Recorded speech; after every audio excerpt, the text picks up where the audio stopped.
Train the muscles, not the joints.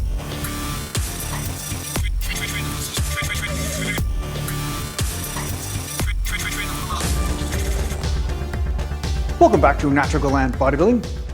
Moulton. And today I'm going to talk to you a little bit about the squat.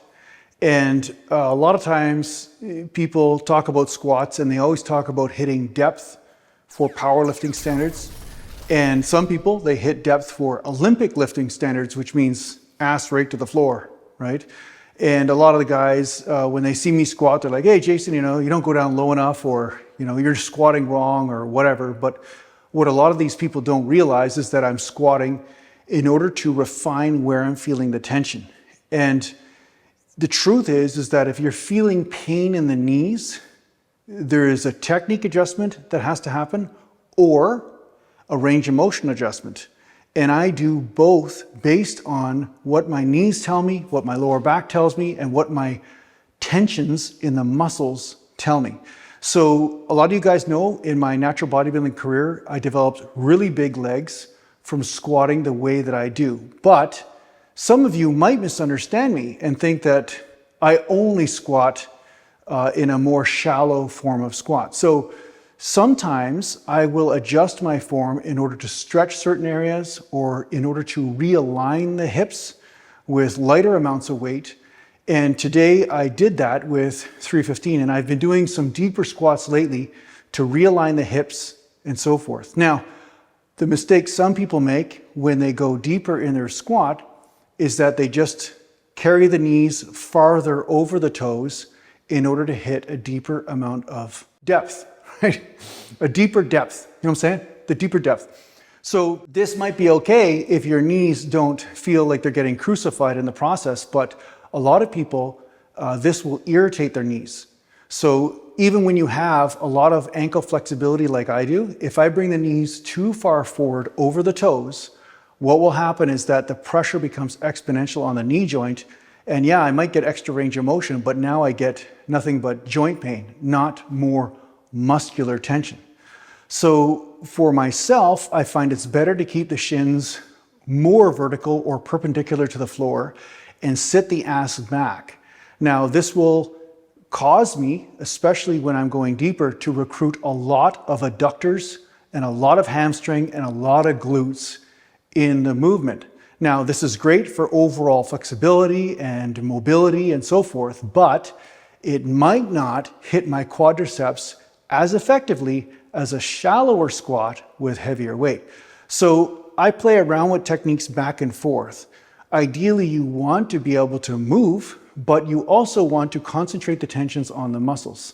So regardless of what depth you are doing, you don't want the joints to be feeling inflamed and messed up in the successive days after your workout. So sometimes taking a movement or any compound and doing a little bit deeper movement or a little bit more range of motion can help, in some cases, realign the joint and make sure that it's moving efficiently through all ranges of motion. But when you don't want to do this is when you notice that you're getting joint irritation or joint pain from it in the next day or two.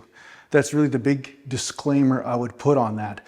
But just because some shallower ranges of motion work the best for you, don't discard altogether some of the deeper movements or some of the longer range of motion movements once in a while, because it really depends on the exercise and depends on how you're built, what type of results you will get. But the other thing I'm going to say is never take a range of motion deeper than where you can maintain tension on the muscle. You don't want to relax in order to relax into a deeper range, which I've seen some people do with squats where they just rest on their knees or they rest in a position where they actually disengage the muscles altogether, because the muscles being tight are what help protect the joints. So don't disregard deep squats altogether. Just because Natural Gland Bodybuilding says shallow squats can sometimes hit your quads better. But again, this is depending on how you're built. I've talked to people before at length about this. Depending on how long your femurs are and how long your lower back is in relationship will depend on what type of technique you will be doing. So some people, they have to bend over more when they squat in order to have a proper squat. Other people, they're built more with shorter femurs and a longer lower back. They can stay more straight up and down. So that will totally change the dynamics of range of motion and change where they are feeling the majority of those forces during the squat movement at different ranges of motion. So yeah, that's what I got to say about that today. I'm really enjoying the deeper squats. And when I do them this way, I feel a great amount of tension on the muscles, but I don't feel any irritation in the knees whatsoever. So that's why I thought I'd pass it on to you in case you are stuck in one range or another, just to continue that experiment and keep going.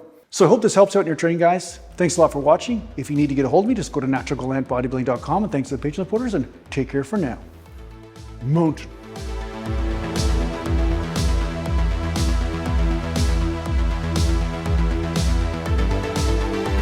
Oh yeah.